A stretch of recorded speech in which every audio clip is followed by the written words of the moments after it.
A little while ago, I made a video about 8 of the weirdest cards in KeyForge. Some of these cards had house exclusive effects, others did some positively jaw-dropping things that could really go either way in terms of their quality, and others were just extremely situational. But those cards were just scratching the surface in terms of the weirdness some KeyForge cards offer, and this video will analyze 8 more cards that are some of the oddest additions to the KeyForge card pool.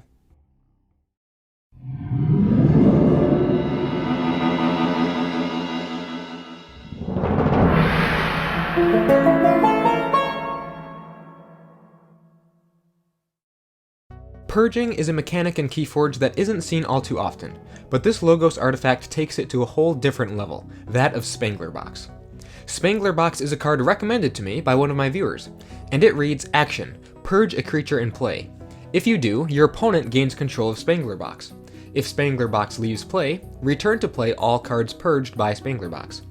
Straight up purging any creature you want is a really strong ability, and this card balances that out by giving the opponent the opportunity to do so as well. But it's the next part of the effect that's interesting to me, that of returning to play every card purged by Spangler Box if Spangler Box leaves play.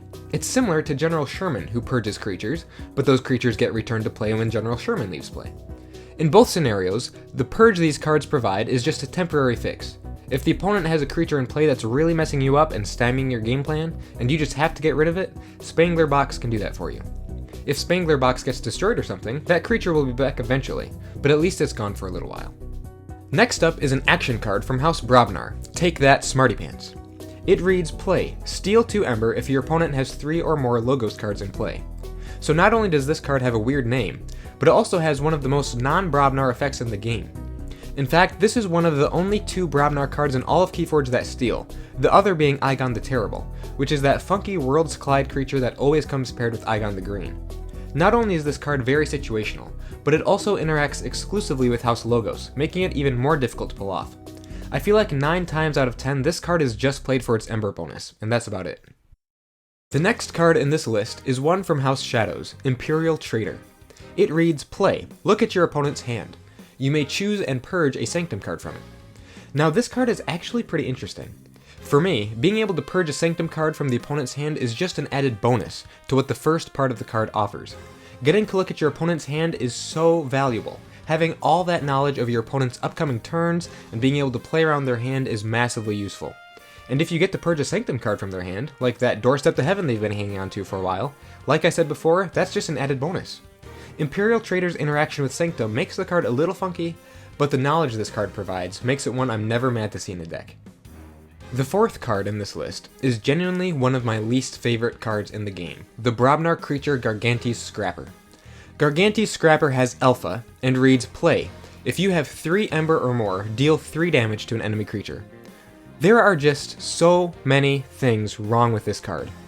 First off, this play effect is apparently an Alpha. No, you can't play other cards, or reap with other creatures to get up to 3 Ember, and then deal the 3 damage. You have to have 3 Ember at the start of your turn. Secondly, a mere 3 damage to a single enemy creature is just pitiful, especially for a Brobnar creature. There are any number of cards out there that deal damage way more effectively than this guy does. Thirdly, this is a 3 power Brobnar creature. Now, those aren't that uncommon, but all the Brobnar creatures with 3 or less power have the Goblin trait, with a couple exceptions that have the Beast trait. Gargantes Scrapper is the only Brobnar giant traded creature with less than 4 power. That, combined with his embarrassingly pitiful Alpha playability, makes him one of the most hated creatures in the game. The next card is an interesting one, Grommid from House Mars. This absolute beast has a whopping 10 power and reads, You cannot play creatures. After an enemy creature is destroyed fighting Grommid, your opponent loses 1 Ember. Now, being unable to play creatures is quite the restriction, and if the only way to get rid of that restriction is to rid yourself of a massive 10 power creature on your side of the board, I could almost see it being detrimental. I don't know if that sort of drawback is worth having a 10 power body in your battle line that loses your opponent a single Ember every once in a while. Maybe if your deck has a really low creature count and plenty of printed Ember, Grommid wouldn't be much of a hindrance, but beyond that, I'm not sure how effective he would be. Let me know what you guys think of Grommid down in the comments below. I'm very interested to hear your insight. Card number 6 is Avenging Aura, a new Sanctum card in Dark Tidings that reads, For the remainder of the turn, each friendly creature gains Assault X, where X is the number of forged keys your opponent has. Obviously, this card would be a little better mid to late game, since your opponent will probably actually have forged keys, and thus Avenging Aura won't be totally useless. If you're ever in need of a big turn where you just need to fight and get some problem creatures off the board, Avenging Aura is some good utility for dealing some extra damage and potentially negating the elusive of any creatures out there. I just found this card a little strange because sometimes it's not providing any fight value whatsoever. Early game, Avenging Aura probably won't be giving your creatures any assault, and it'll only be good for getting that bonus Ember. The 7th card in this list is another Sanctum action, Purify. This card has to have the biggest chunk of text out of all the cards in KeyForge, and it reads, play, purge a mutant creature. If you do, discard cards from the top of its controller's deck until you discard a non-mutant creature or run out of cards. If you discard a non-mutant creature this way, put it into play under its owner's control. This is another card I would love some insight into, because I personally don't quite see the point of it. I mean, obviously getting a free purge of any mutant creature you want is great, and due to the abundance of fantastic mutant creatures in Mass Mutation, such as Pismire, Cronus, or Scrivener Fabian, it's even more valuable. And discarding cards out of the opponent's deck has potential to be disruptive as well, but might also help them too.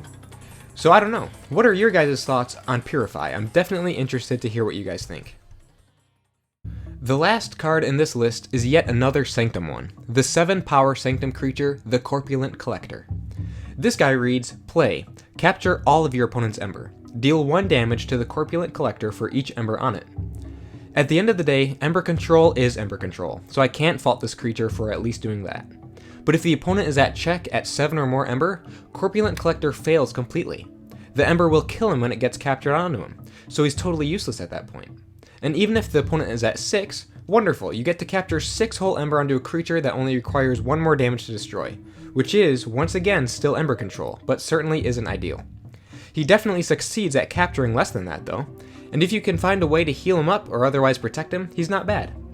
In the end though, I feel like he's pretty disappointing as far as Ember Control goes, a whole lot weaker than the 7 power and the ability to capture all the opponent's Ember would initially present.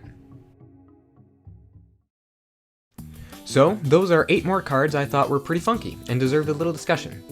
Not all these cards are as weird as others. For example, Avenging Aura is still a nice card a lot of the time, but doesn't always provide value.